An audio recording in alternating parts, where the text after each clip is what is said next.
Swayam Rupa Kadamayam Dadati Swapadantikam Vandeham Shri Guru Shri Yuta Parakamalam Shri Gurun Vaishnavamscha Shri Rupam Sagrajatam Sahagana Raghunathanvitam Tam Sajivam Sadvaitam Savadhutam Parijana Sahitam Krishna Chaitanya Devam Shri Radha Krishna Padan Sahagana Lalita Shri Vishakanitamscha He Krishna Karuna Sindhu Dinabandho Jagatpate Gopesha Gopika Kanta Radha Kanta Namostute Tapta Kanchana Gaurangi Radhe Vrindavaneshwari Vrishabhanu Sute Devi Pranamami Hari Priye Vancha Kalpatarubhyascha Kripa Sindhubheva Patitanam Bhavanebhyo Vaishnavebhyo Namo Namaha Shri Krishna Chaitanya Prabhu Nityananda Shri Advaita Gadadhar Shiva Sari Gaura Bhaktavinda Hare Krishna Krishna Krishna Hare Hare Hare Rama Rama Rama Hare Hare.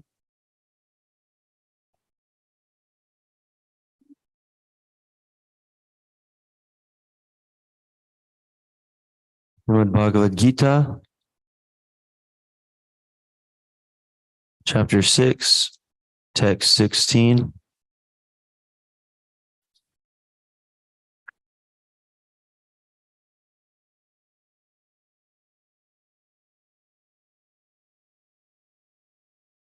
Page number 309.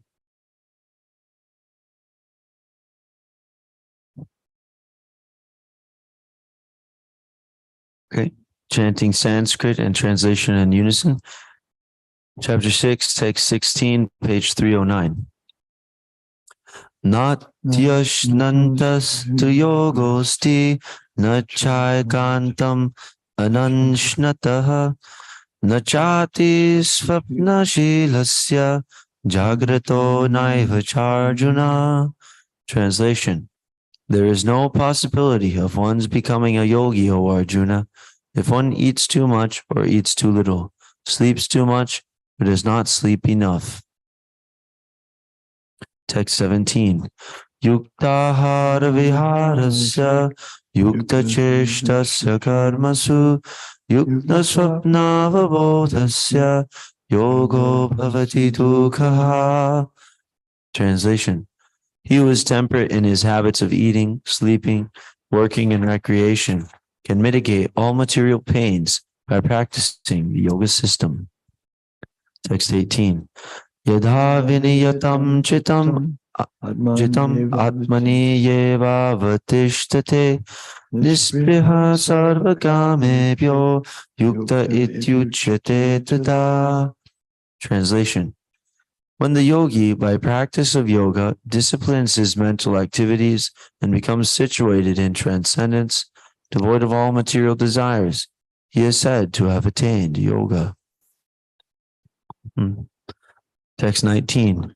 Yathadipo navadhasto ningate sopamasmita yogino yatachitasya yunjato yogamatmanaha. Translation. As a lamp in a windless place does not waver, so the transcendentalist, whose mind is controlled, remains always steady in his meditation on the transcendent self. Text 20 through 23.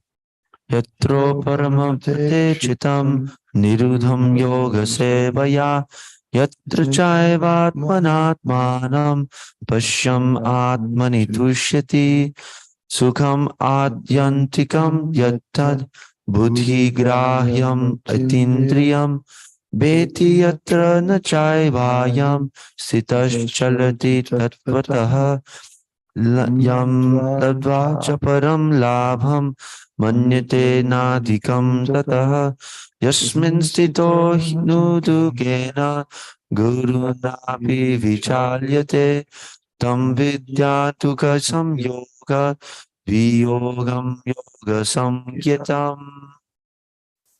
Translation. The stage of perfection is called trance or samadhi, when one's mind is completely restrained from material mental activities by practice of yoga. This is characterized by one's ability to see the self by the pure mind and to relish and rejoice in the self. In that joyous state, one is situated in boundless transcendental happiness and enjoys himself through transcendental senses. Established thus, one never departs from the truth, and upon gaining this, he thinks there is no greater gain. Being situated in such a position, one is never shaken, even in the midst of greatest difficulty. This indeed is actual freedom from all miseries rising from material contact. Text 24. Sanishchayena yoktavyo yogo nirvana chetasa sankalpa prabhavan kamams tyaktva sarvana sheshatah manasyayvendriya gramam viniyamya samantatah. Translation. One should engage oneself in the practice of yoga with undeviating determination and faith. One should abandon, without exception, all material desires born of false ego and thus control all the senses on all sides by the mind. Text 25. Shanai Shanar Ubramed Buddhya Triti Grihitya Taya Atma Samstam Mana Kritva Nakinchit Api Chintayet. Translation. Gradually, step by step, with full conviction, one should become situated in trance by means of intelligence, and thus the mind should be fixed on the self alone and should think of nothing else.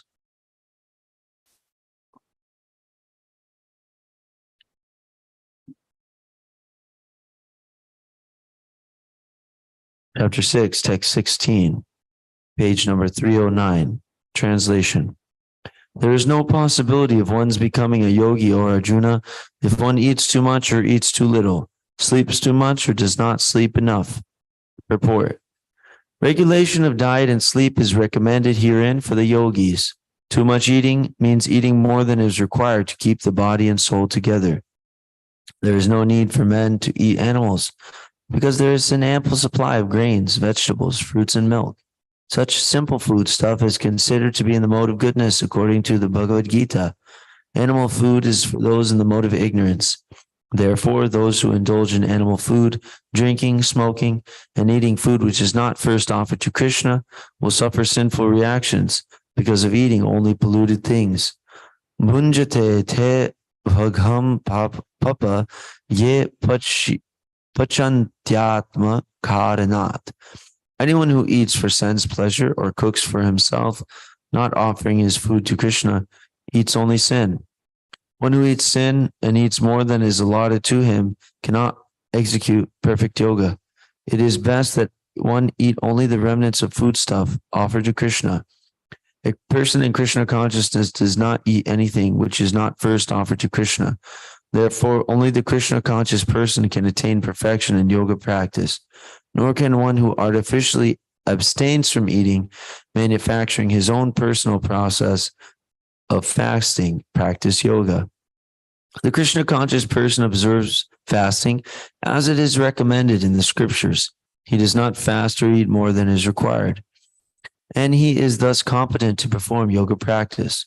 When one eats more than required, one who eats more than required will dream very much while sleeping, and he must consequently sleep more than is required. One should not sleep more than 6 hours daily. One who sleeps more than 6 hours out of 24 is certainly influenced by the mode of ignorance. A person in the mode of ignorance is lazy and prone to sleep a great deal. Such a person cannot perform yoga.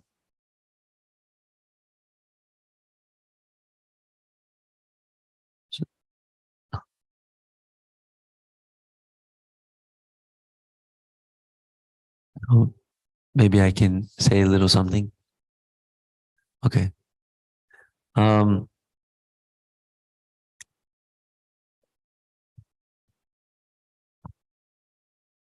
very fortunate because um, Prabhupada has given us Krishna Prasadam. He has blessed us with this great boon that we can take nice vegetarian foodstuffs and offer them to Krishna, and it becomes transcendental. We are always seeking engagement of the senses with the sense objects.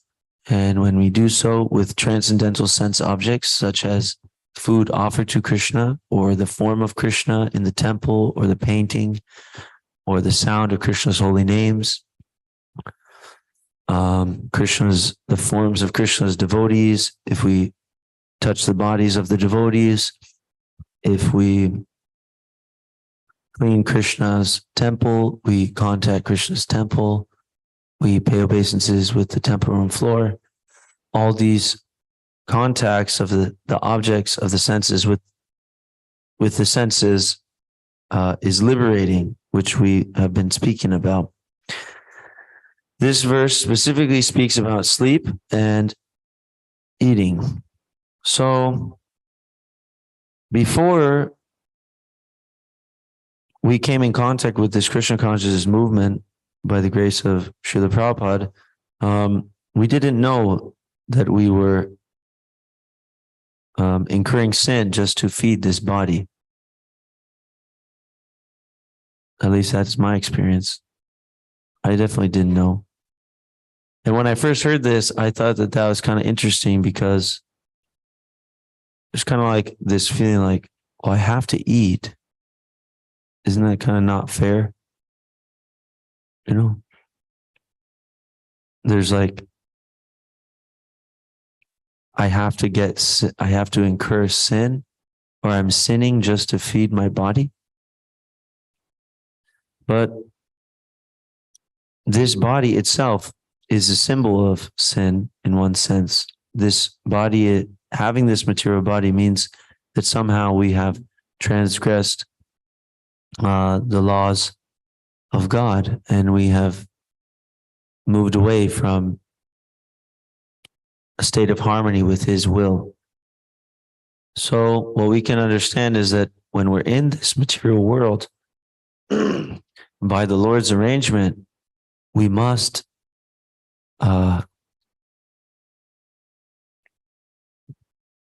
be submitted to, or we must be subjected to a reformatory process. And if we don't enter into the devotional sphere, then that reformatory process comes through the stringent laws of material nature, which have to do with karma and vikarma, or pious activity or impious activity. And what's amazing is that in this material world, we cannot but live without incurring some, sinful reactions, or committing some impious activity is incumbent with living in this material world. As I've been mentioning a few times, if you walk, you have to kill something. If you cook, you have to kill something like that. And if you eat, Krishna Prabhupada is mentioning in the purport again that you must kill something. So Prabhupada mentions in this purport that we can't eat too much. So eating too much means eating those things which are not allotted to us. And what is allotted to us is Krishna Prasadam. And I think it was in the Nectar of Instruction, we were reading, I think it was anyway, there's a purport where Prabhupada spent some time discussing how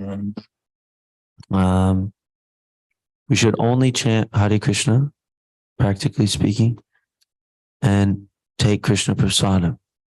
We shouldn't use the tongue for any other business practically. Of course, we chant other mantras too, which are helping us in our practice of chanting Hare Krishna. But those are all authorized things. And we're only tasting foodstuffs which have been offered to Krishna.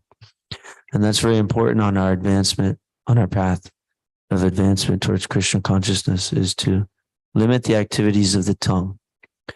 Prabhupada also connects these 2 points of sleep and eating because he says that one who eats more than what is required to keep the body and soul together has to sleep too much. Now, you may have experience of this. I definitely do, where you eat a lot of prasadam, or before you eat prasadam, then you're eating all sorts of things. And you may try to take a nap and you're pretty much finished, because actually it's not recommended to nap so long, with after like a big meal, maybe there's different body types, different things. It works differently, but if you really eat a lot, then you'll just sleep for a long time and you won't feel rested either. As far as my personal experience goes, that's what's basically happened. So ideally, we want to just eat what's required. And what does that mean? That means we eat as much as we need for our services. So the principle is the service. The highest principle is service. Yoga here means bhakti yoga or Krishna consciousness, serving Krishna, right? We know that's the topmost yoga. So if we have regulative devotional service that has been prescribed to us, then we have to accept whatever is favorable for that service. And so, we should see some devotee may have a service that requires a lot of, or minimal physical activity. And that devotee may determine through help from the super soul what is required for him to execute his Krishna conscious duties, to perform his yoga. One thing that's important that we learn, that we should learn, is that Bhima's described in the first chapter. He's going to blow his terrific conch shell. And Prabhupada describes that this personality, he is famous as Vrikodar, which means wolf belly, or he's a voracious eater. But he is equally as famous for his ability to perform Herculean tasks. So if we eat quite a bit of prasadam, then we should be prepared, or we should be trained to perform Herculean tasks for Krishna, as well. So we may have the desire for eating. I guess there's a difference between sumptuous and voracious, right?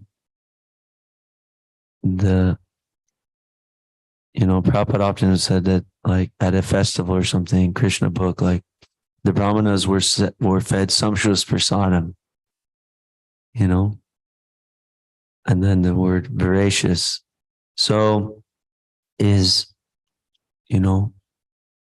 kind of on another level. So there's nothing wrong with taking Krishna prasadam. We should take to our full satisfaction, which is described in the prayers that Bhaktivinoda Thakur has written, that we are practiced to chant before we honor Krishna prasadam. Sharira bijajal jodindriya tahakal jivepele vishaya sagore dharmaje jivati lobamoy sudharmiti takeje takatina samsare Krishna paradoya moy koribare jivajai swaprasad anadi lobai senamrita pav Radha Krishna gunagao premita ko chaitanya nitai. which describes that this body is a lump of ignorance, and the senses are a network of paths that are leading to death. And of all the senses, the tongue is most voracious and difficult to control. But you, my dear Krishna, have given such nice Krishna prasadam to control the tongue. Now let us take this Krishna prasadam to our full satisfaction and glorify their lordships, Sri Sri Radha Krishna, and in love call for the help of Lord Chaitanya and Prabhu Nityananda.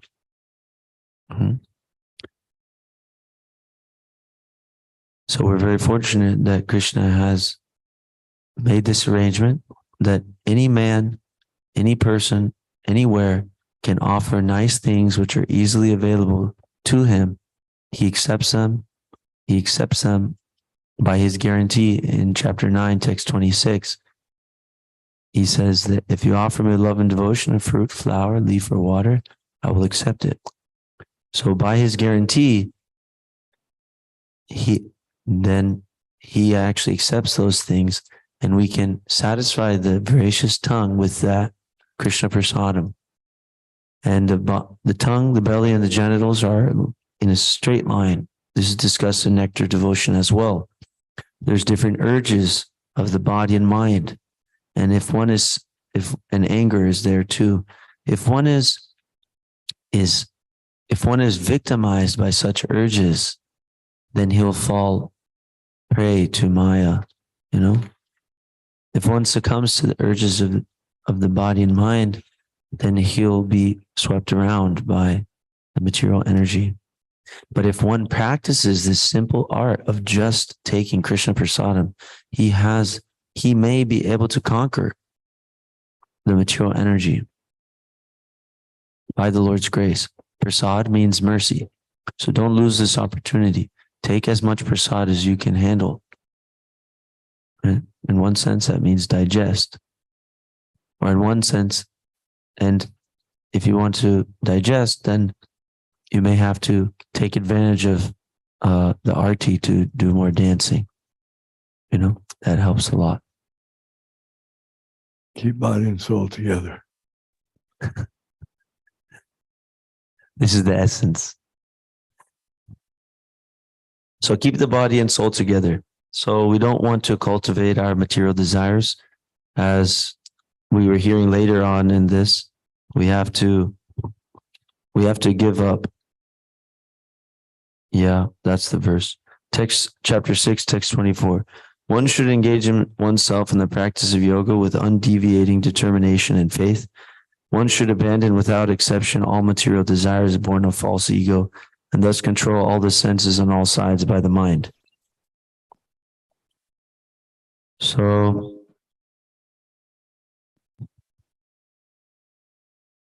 yeah, this is in the purport right before this verse. There is something that is it says, this is the purport to chapter 6, text 23. As long as the material body exists, one has to meet the demands of the body, namely eating, sleeping, defending, and mating. But a person who is in pure bhakti yoga or in Krishna consciousness does not arouse the senses while meeting the demands of the body. Rather, he accepts the bare necessities of life, making the best use of a bad bargain, and enjoys transcendental happiness in Krishna consciousness.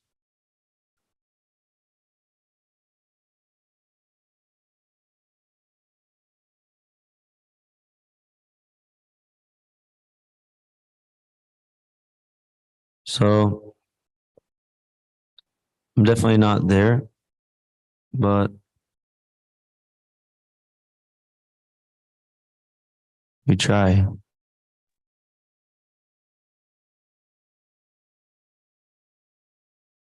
In the footsteps of the previous acharyas, and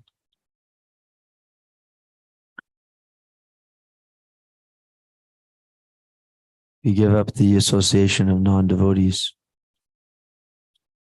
What says prescribed, you follow the prescribed rules in association of devotees.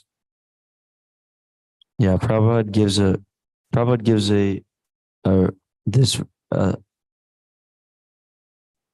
he quotes this verse in the chapter 6, text 24 purport. I'll read that purport too. Yoga practitioners should be determined and should patiently prosecute the practice without deviation. One should be sure of success at the end and pursue this course with great perseverance, not becoming discouraged if there is any delay in the attainment of success. Success is sure for the rigid practitioner.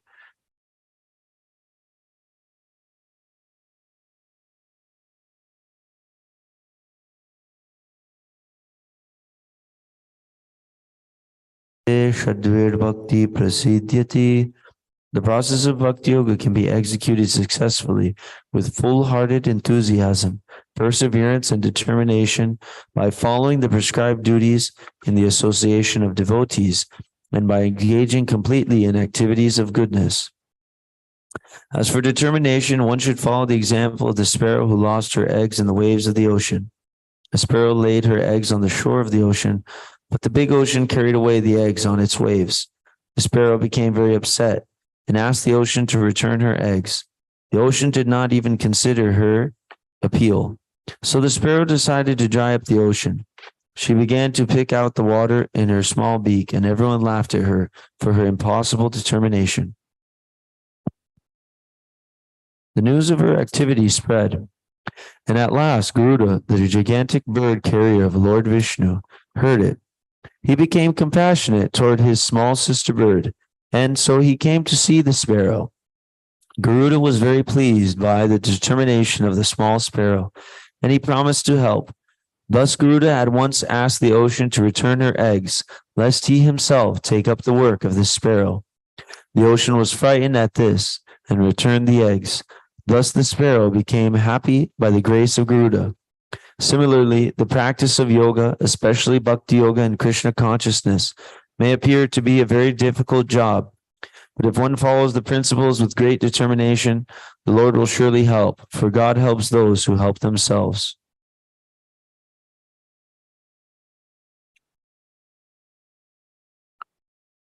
Okay, devotees, did you have a question, Jagannath Prabhu?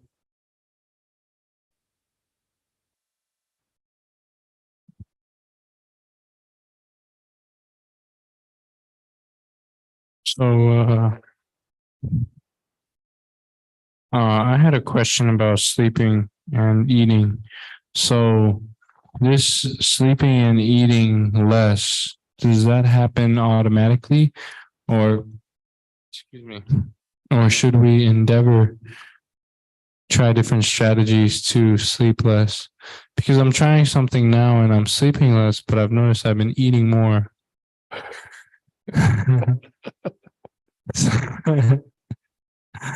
So I don't know if this is ideal, but yeah, I think I'm eating more, and plus I get brain fog and but my attitude has been better though overall. So I don't know what to do. Mm-hmm.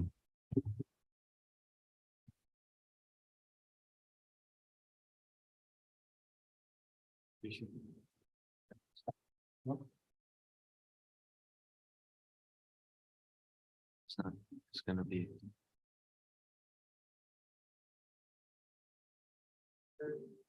Thank you. It's not. Maybe a little bit more. Okay, thank you. So, yeah, this happens quite a bit. You know,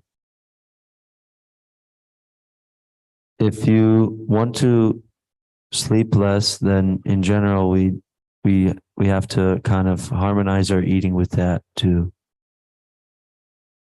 And it's stated in I forgot where it was stated exactly, but if we want to give up envy, then we have to give up sense gratification. Or one can give up envy by giving up sense gratification. So, kind of our attitude, I'm mentioning that because of the point that you made about your attitude being better. Yeah, if our attitude is better, then that's very favorable for our service. So if we're doing less sense gratification, then generally our attitude becomes better because we're less envious of other people. We know that everybody gets what they deserve from Krishna, and he's not. It has nothing to do with what he's going to give me. But we oftentimes do a lot of comparisons and things like that. As far as your point about the eating and sleeping thing, it's stated that like many persons are artificially or mechanically reducing eating and sleeping without Krishna consciousness. But the bhakti yogi, the Krishna conscious practitioner, always dovetails himself with Krishna. So Krishna automatically helps him to control his senses. Now, as far as us as sadhakas, we have to strive for the standard. Maharaj and Prabhupada have reiterated that.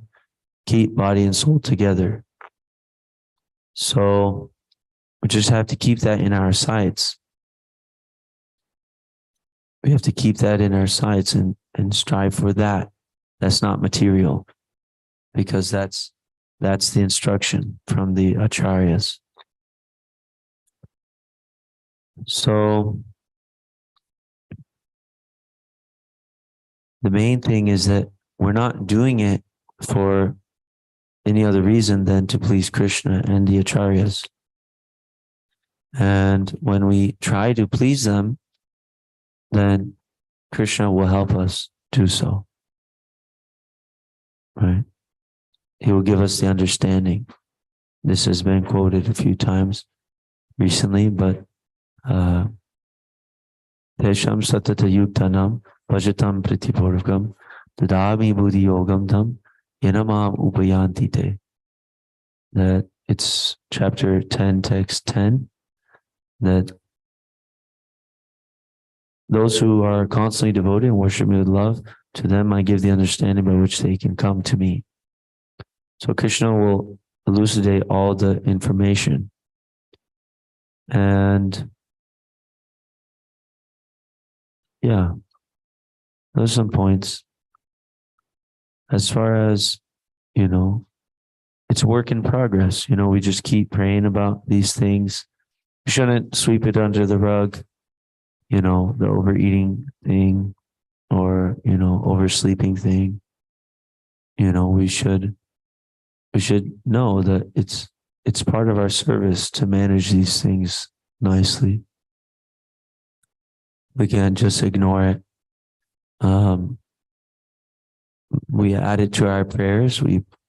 There's one prayer from Bhaktivinoda Thakur, which I have been very attracted to recently.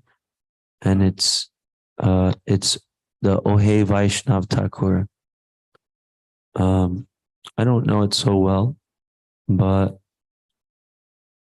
as far as I understand, the second stanza or the second verse is Chaya Bega Domi, Chaya Dosha Shodhi. Chaya, what is it? Guna Deha Das. Geho Deho Dasa, right? So give me or bless me with the or bestow upon me the or help me control the 6 urges. Vega Domi. Right? Vega Domi. Vega means urges. So that's the 6 urges of the mind, anger, and the speech, and tongue, belly, and the genital. 6 urges.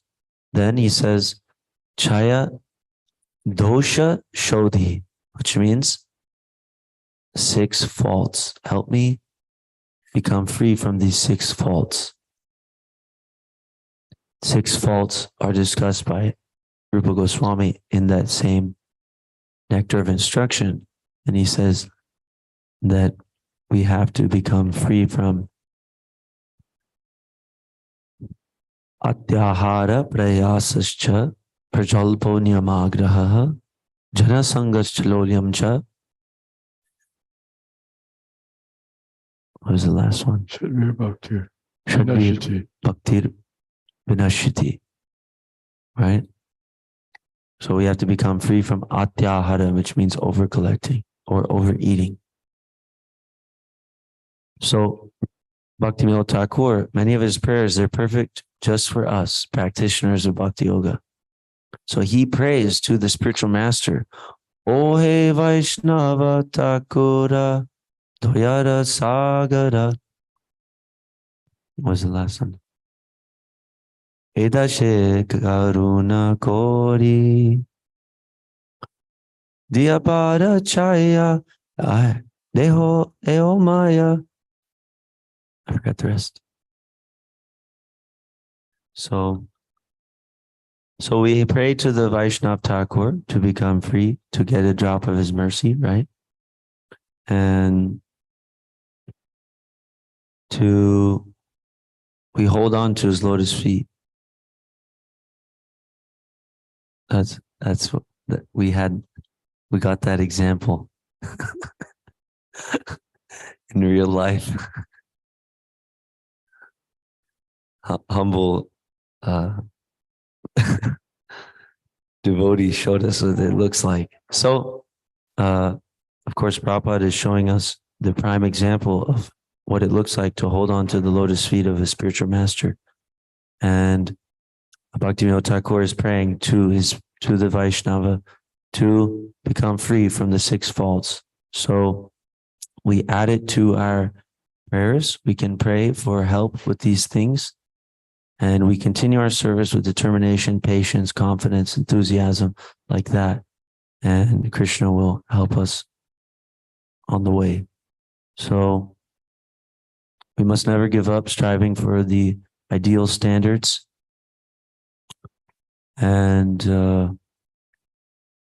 we also have to be careful making kind of like maintaining material desires even after hearing so many instructions about it. This is one of the offenses against the holy name, and it's dangerous. One time I asked Krishna Shravana Prabhu about kind of like feeling like losing like some taste or something, or losing some mercy from my chanting or something. I said, well, maybe you're kind of like doing too much sense gratification, and like, maybe you're not striving for that, that ideal platform, or maybe you're making offenses against the devotees, or you mentioned a few things, but that was one of them that really stuck out to me, that maybe it's something I really need to take seriously. And it's a step-by-step process, so we have to work day by day. And essentially our advancement comes from our attitude. If we have the right attitude, then Krishna appreciates that quite a bit, and we make swift advancement. So the key is that we can't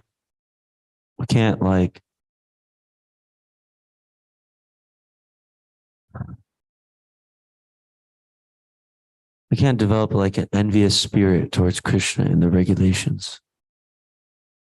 I'm supposed to eat as much as I need to keep body and soul together, and I want to eat about 6 times that much. At least. I'm sure it's probably really profound, like that. Because the body and soul may not need so much, but we do a lot of services. If we're busy, we're engaged, according to the instructions of the spiritual master. We need something for this body. So anyway, the holy name will help us And Lord Chaitanya is Patita Pavana. He's the savior of the most fallen. And his representative, Srila Prabhupada, is ready to encourage us in our services. So, sometimes Gaura-Nitai, they arrange for sumptuous prasadam for the devotees. And if it comes, then we accept it to our quota. And if it's less opulent prasadam, then we accept that to our quota as best as we're able to. I need your blessings, all devotees. Please help me with this. So, yes, Jai Keshava Prabhu.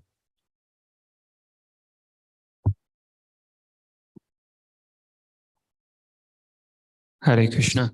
Can you speak a little bit about the having the correct service attitude? Well,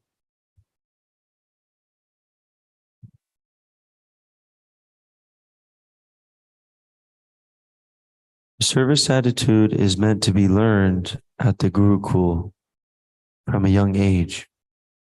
That the brahmachari or the young student resides in the place of the guru and renders menial service.